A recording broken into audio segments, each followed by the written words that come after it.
Monday Marks. My name is Sharon Saccone. I'm a mixed media artist and painter, and I absolutely love to think about different strategies for working with my art making. One of the strategies is a distillation strategy, which is abstraction. And when we're talking about abstract art, there are so many different variations on this and ways to think about it. I'm really a semi-abstract artist, but a lot of times people talk about abstraction when really they're talking about non-representational art, where abstraction comes from something. You're abstracting something in the world around you and you're distilling it down to its most basic elements. Where non-representational art is really about just the elements of art and thinking about composition and how your marks work together. But they might not be at all based on something in reality or life itself. So it's just my way of telling you that when I'm talking about abstraction, this is what I'm talking about. Taking something that you can see in front of you and distilling it down to its basic elements. So today I'm going to be doing a collage painting of a dogwood, and spring is in bloom everywhere here in the Hudson Valley. It's absolutely extraordinary, and if there is one tree that just attracts my attention more than anything, it's the dogwood.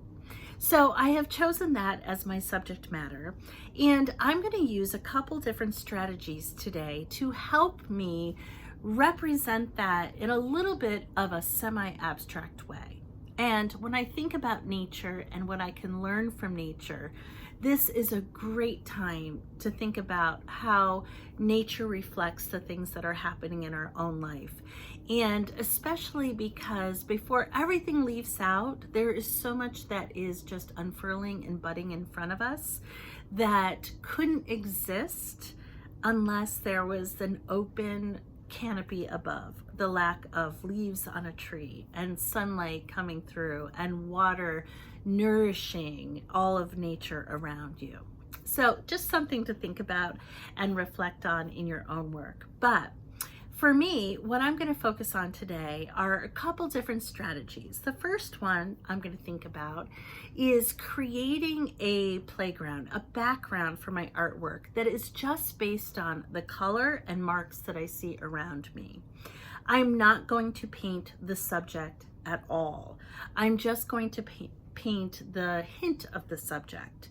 Then I'm going to use some blind contour drawing, although I think we all cheat just a tiny bit with blind contour drawings, even if we don't want to.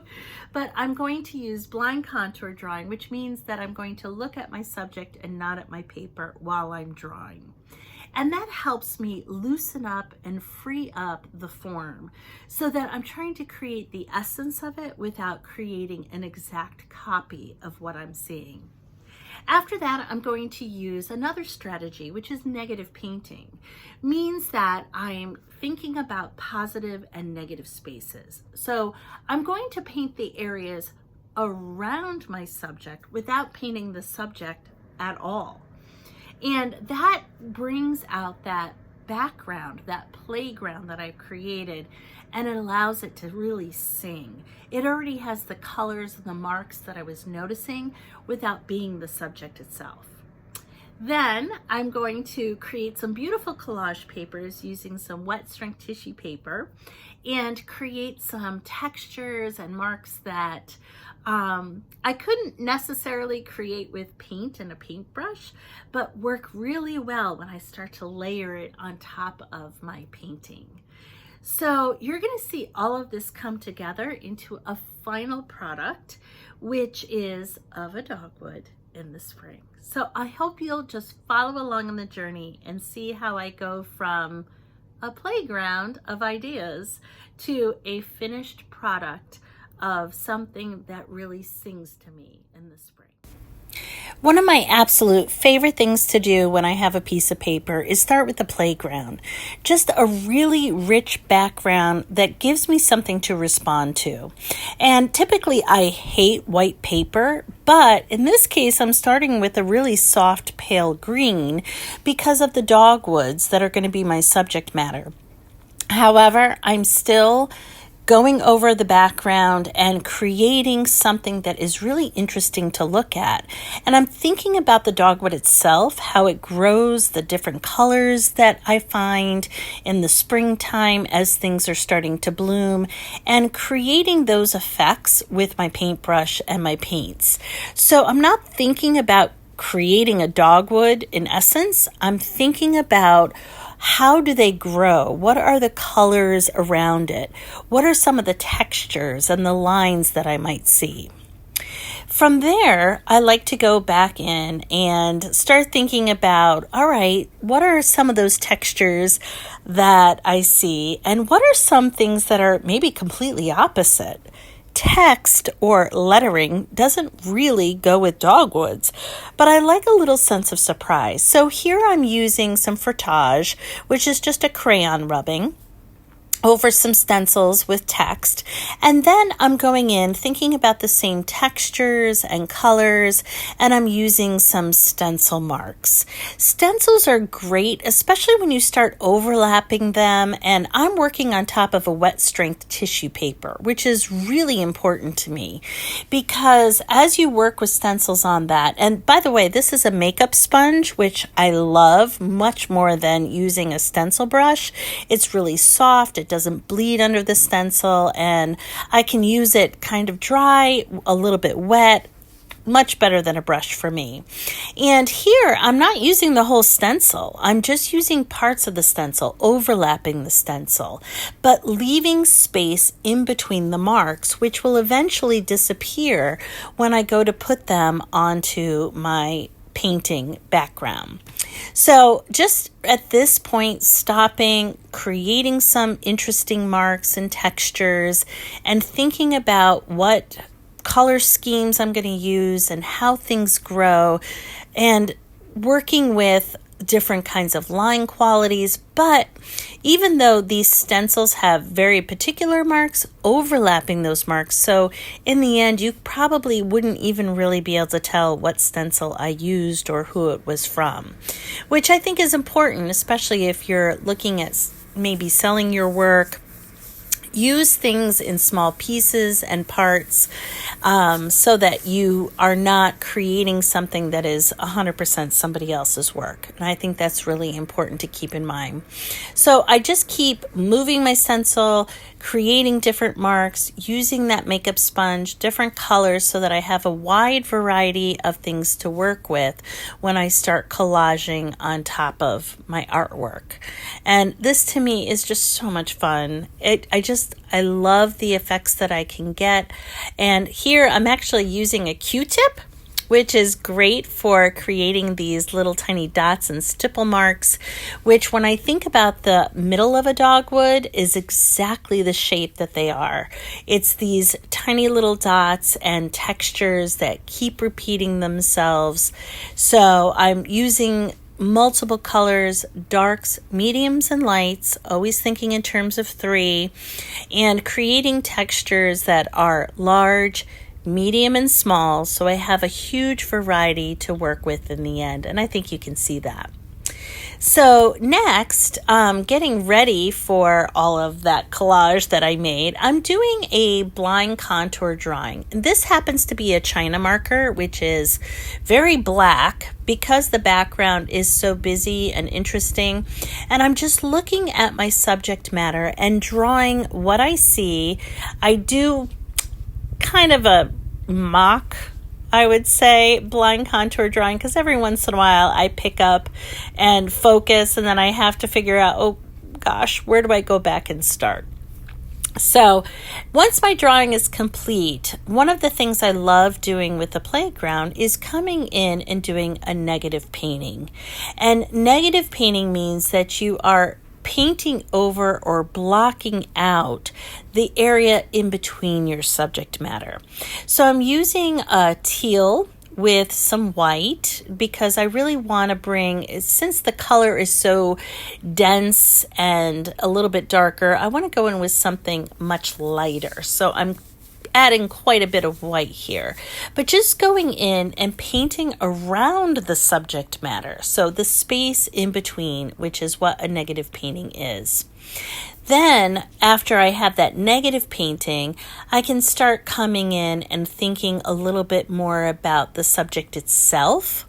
But the drawing is guiding me, and I love that when you do work with a blind contour drawing, it's not 100% exactly the way it looks. And this, if you like abstraction in any way, is a wonderful way to start dealing with abstraction. So one of my first strategies was that blind contour drawing. My second strategy is working with positive and negative space. Now I'm going in and defining my subject a little bit. And the thing that I want you to notice most, I think, in the dogwoods is that beautiful center, the buds that are growing out of the middle of the actual flower, those seeds. And then just working around little by little and starting to build up some of the layers that become the blossom itself, those petals, which, oh my goodness, this springtime are absolutely extraordinary. And I do want to keep a very simple color scheme. I'm working with some Titan Buff, also some Liquitex, which I don't work with very often, and the color is parchment. I'm also working with some yellow green by Golden, sap green, which is one of my favorite greens. I'm working with the teal, titanium white. I'm also working with some alizarin crimson, some Titan Mars, and I think the last one is a light magenta. And those colors just work really well together to get these beautiful, fresh spring greens that are absolutely calling to me. Once I'm done with my underpainting, this is when I like to bring in that collage. And the beautiful thing about wet strength tissue paper is that when you add, I'm using a matte medium, I put matte medium down first, then I tear apart my wet strength tissue paper and I put that down on top and then coat it again with another layer of matte medium. It makes all of the papers completely melt into those spaces. And I do like to work with things that are unexpected. So certainly, if you're thinking about the sky areas or the areas in between the flowers, when you're looking up through the trees, you would never see text. So it's completely unrelated, but it's something that's really unexpected.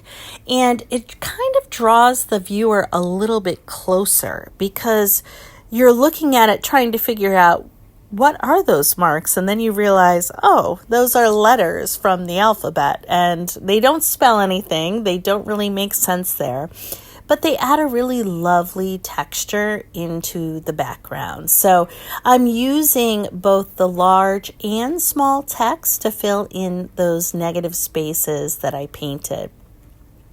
Then I start going into the blossoms and using some of my larger stencil paper that I had done on that wet strength tissue paper and thinking about the line quality that I can get from the marks and looking at how the veins in the leaves, or petals I should say, are actually moving and following those.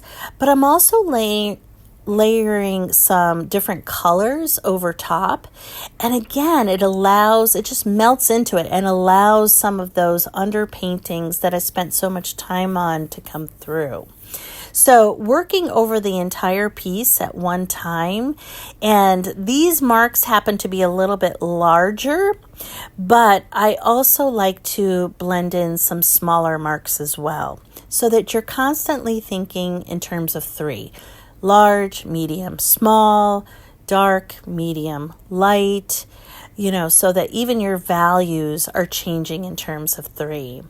And then here I'm just going in and adding some of those smaller green areas, which that fresh spring green is so important to me, and layering them one over another. So this is probably one of my favorite parts of working on as a collage artist. And I'm really a mixed media collage artist, but as a collage artist, anytime I can get my hands onto paper and small pieces that create marks I could never have done with a paintbrush and layers of paint and pushing some things back and pulling some things forward. I am always at this phase in my absolute happy place. As I'm thinking about my collage, I'm also thinking forward and how I'm going to use paint and push my values a little bit more and think about details and add those layers as well. So it's just a really fun process. And if you've never used wet strength tissue paper, I highly recommend it because especially on light areas, it just melts in and just creates an extra layer of interest that, again, I could never have done with my paintbrush. It's just a fun way to work. So I just keep going for as long as I need to get to my happy place before I start thinking about details. And I hope that you like this process as well. This is how it turned out, and you can see those layers of depth. So if you've made it this far, I hope that this is something that you enjoyed watching, but this is only 2 or 3 strategies, and there are so many that when you're thinking about abstracting from life itself that you can use. And I do have on my website a free workbook of 40 different strategies that you could use in thinking about abstraction, from things that are a little bit more metaphorical to some things that are just really strategic that will help you little by little move towards abstraction. And again, I'm kind of somewhere in the semi-abstract region. I am not fully abstract. I'm certainly not non-representational. I am really focused on life itself and what I can learn from it. But this workbook could be just what you're looking for, just to give you a few ideas to think about and tinker with. And over the next few weeks, I will continue to draw back on this kind of strategy and introduce some other ideas that you might think about as well.